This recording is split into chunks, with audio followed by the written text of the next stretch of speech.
Em 1967, dentro de uma escola comum na Califórnia, Estados Unidos, um professor decidiu responder uma pergunta simples, com um experimento que saiu do controle em menos de uma semana. O nome dele era Ron Jones, um educador jovem, com apenas 25 anos, carismático, engajado e inquieto, com uma dúvida que nem os livros conseguiam resolver.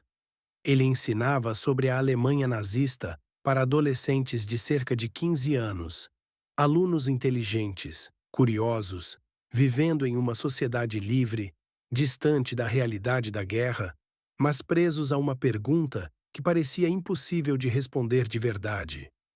Como pessoas comuns aceitaram obedecer a Adolf Hitler? Os jovens estavam indignados sobre como é possível alguém cometer tanta maldade e ninguém dizer não darei parte disso, não vou te obedecer. Eles diziam que jamais aceitariam ordens para cometer atrocidades. A pergunta não era sobre história, era sobre comportamento humano. E naquele momento, Ron Jones percebeu algo perigoso. Se ele explicasse, eles esqueceriam. Se eles sentissem, nunca mais. Ron Jones não começou com um experimento declarado. Esse é justamente o ponto mais inquietante. Ele começou como uma aula comum. Em vez de responder com teoria, Jones decidiu mostrar na prática. No primeiro dia, ele escolheu um conceito central: disciplina. Sem grandes explicações ideológicas, ele começou com algo simples e físico. Mandou os alunos ajustarem a postura, pés firmes no chão, coluna reta, mãos para trás. Corrigiu um por um até todos estarem alinhados. Depois introduziu repetição e controle. Levantar, sentar, entrar na sala, sair da sala, tudo cronometrado, cada vez mais rápido, cada vez mais silencioso. O foco não era só obedecer, mas sentir o efeito. Mais atenção, mais foco, mais eficiência. Em poucas horas, a turma já estava diferente. No dia seguinte, ele deu um passo além. Criou regras formais. Para falar, o aluno precisava se levantar, toda a frase começava com Senhor Jones, respostas curtas e objetivas e algo crucial: recompensa imediata. Cada participação era elogiada. Até os mais quietos começaram a se engajar. Nesse ponto, já não era só disciplina, era estrutura social. Então ele introduziu o primeiro lema: força através da disciplina. Os alunos não só obedeceram, eles gostaram. Sentiram produtividade, pertencimento, reconhecimento. E foi exatamente aí que o experimento realmente começou. Porque Jones percebeu algo perigoso. Não era preciso forçar. As pessoas aderiam naturalmente quando sentiam ordem, identidade e valorização. A partir desse momento, ele passou a escalar o processo: comunidade, símbolos, lealdade. Mas o início foi isso: postura, repetição, regra simples e validação. Nada extremo, nada absurdo. E justamente por isso, tão eficaz. No segundo dia, algo tinha mudado, e não foi preciso que ninguém mandasse. O comportamento já não era imposto, ele era esperado. Os alunos chegaram antes do horário, sentaram-se corretamente, permaneceram em silêncio. Não havia ordem, não havia correção, apenas adesão. O ambiente já não era o mesmo. Foi nesse ponto que Ron Jones introduziu o elemento mais poderoso de todos: o pertencimento. Até então, havia disciplina. Agora haveria identidade. Ele deu um nome ao grupo. Chamou de terceira onda, pois dizem que no mar, a terceira onda de uma sequência é a mais forte. Criou um símbolo. Estabeleceu um gesto de reconhecimento. Algo simples, mas carregado de significado. Um gesto que representava uma onda. A partir dali, aquilo deixava de ser apenas uma dinâmica de sala de aula. Passava a ser algo que os alunos eram. A terceira onda nascia como identidade coletiva. E quando isso acontece, a lógica muda completamente. Ninguém quer apenas aprender. Ninguém quer apenas participar. Todos querem pertencer. O cérebro humano é extremamente sensível a esse tipo de vínculo. Pertencer ativa a recompensa emocional, reduz a ansiedade social e cria um alinhamento quase automático de comportamento. Você não precisa mais mandar, o próprio grupo regula. Sem perceber, os alunos cruzaram uma linha invisível. Deixaram de agir como indivíduos e começaram a agir como um só corpo. No terceiro dia, o experimento já não cabia mais dentro da sala de aula. Ele tinha ultrapassado qualquer limite inicial. Sem intenção, sem planejamento formal, algo novo começou a acontecer. Os próprios alunos passaram a recrutar outros. Não havia campanha, não havia pressão direta. Havia entusiasmo. O que era uma turma de cerca de 30 estudantes rapidamente se expandiu. Em poucos dias, mais de 200 alunos estavam envolvidos. Ron Jones observava e, ao mesmo tempo, já não controlava totalmente o que havia iniciado. Para organizar esse crescimento, surgiram estruturas, cartões de membro, regras de entrada, critérios de lealdade. O grupo agora tinha fronteiras claras, quem era de dentro e quem era de fora. E com isso, emergiu algo ainda mais poderoso: controle. No início, alguns alunos foram designados para observar o comportamento dos outros. Era uma função explícita, quase administrativa. Mas essa etapa durou pouco. Rapidamente, outros estudantes começaram a agir por conta própria. Passaram a vigiar, corrigir e até denunciar colegas sem que ninguém pedisse. A vigilância deixou de ser uma função.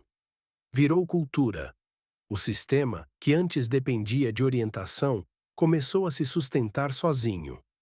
Esse é um dos pontos mais críticos e mais perigosos em qualquer estrutura autoritária, quando o controle deixa de vir de cima e passa a ser exercido pelos próprios membros.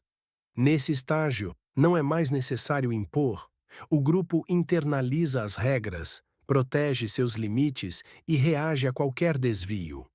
Ele se torna autônomo, e justamente por isso, muito mais difícil de parar. Entre todos os alunos, um caso chamou atenção, não pelo barulho, mas pelo silêncio. Robert era praticamente invisível antes de tudo começar. Não tinha amigos próximos, não se destacava em nada, ocupava aquele espaço comum de quem passa despercebido no ambiente social. Mas dentro da dinâmica criada por Ron Jones, algo mudou. Ele encontrou uma função. Sem que ninguém mandasse, Robert começou a se aproximar do professor, a acompanhá-lo, a se posicionar como uma espécie de guardião. Não era uma tarefa oficial, não fazia parte das regras, era algo mais profundo. Era necessidade. Pela primeira vez, ele não estava à margem, estava no centro de algo. O grupo ofereceu aquilo que faltava: identidade. E identidade, quando surge depois de um longo vazio, não vem de forma leve.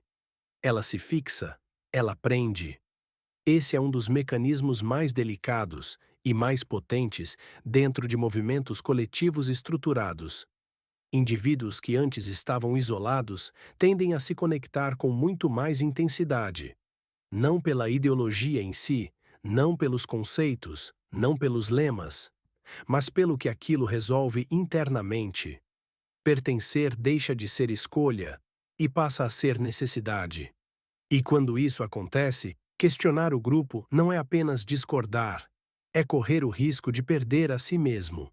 No quarto dia, o experimento cruzou uma linha delicada. A lealdade já não era apenas comportamento, tinha se tornado uma expectativa moral. Dentro da dinâmica criada por Ron Jones, algo começou a endurecer. Questionar deixou de ser parte do aprendizado. Dúvidas já não eram vistas como curiosidade, eram sinais de desvio. E desvio, naquele ambiente, começava a incomodar. Alunos que não aderiam completamente passaram a ser observados de outra forma. Alguns foram isolados, outros excluídos por questionar.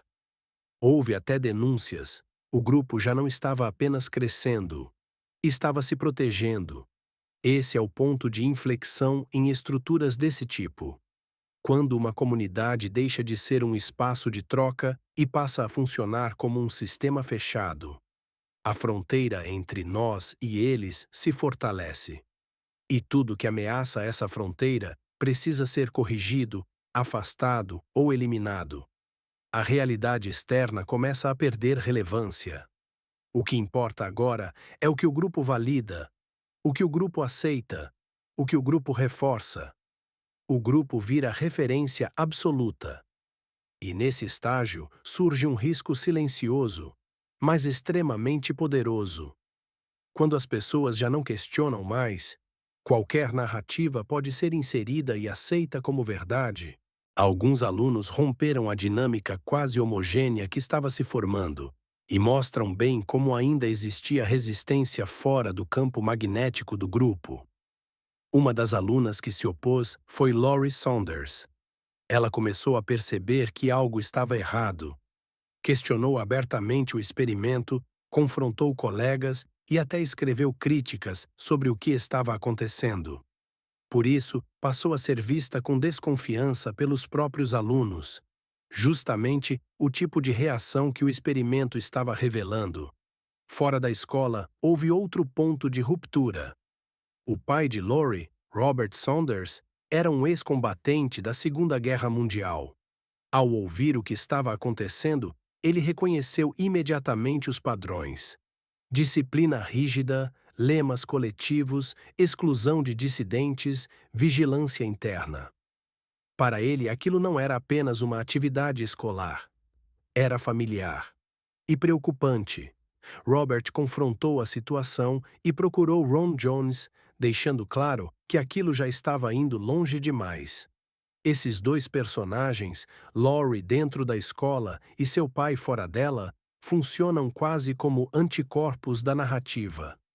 Eles mostram que mesmo em sistemas que parecem totalmente absorventes, ainda existem indivíduos capazes de reconhecer o padrão e resistir. Mas também deixam evidente outra coisa: quanto mais forte o senso de pertencimento dentro do grupo, mais difícil se torna ouvir quem está de fora.